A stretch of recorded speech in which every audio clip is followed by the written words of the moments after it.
Oh, just because it's an interesting place and easy place to do work, really, because so many people talk about politics the whole time, that it's really a very good place for foreign correspondents to try and find out what's going on. So there's that, and I find the country fascinating and complex and difficult to understand, but I've always enjoyed trying to get to understand.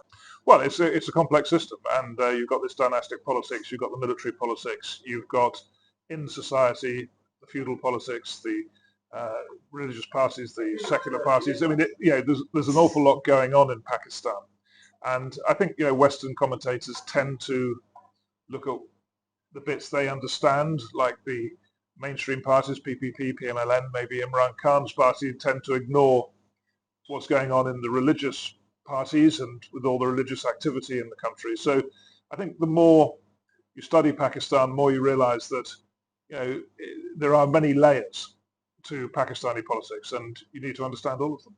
Well, I guess the big change is that it seems, who knows, but it seems the era of military government is over, and it's now civilian government under military control, which is different.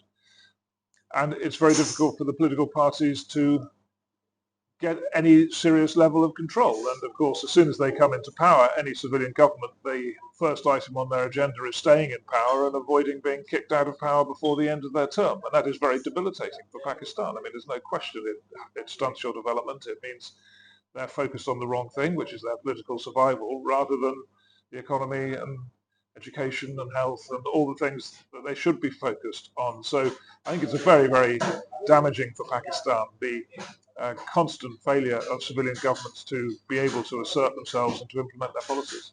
So, TLP is interesting, and it grew incredibly quickly, suggesting there was a vacuum to be filled.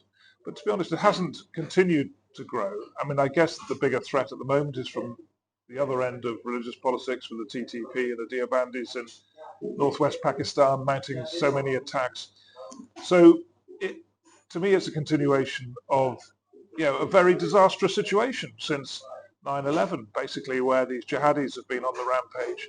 The army did take them on for some incredible, unfathomable reason. They let them back in.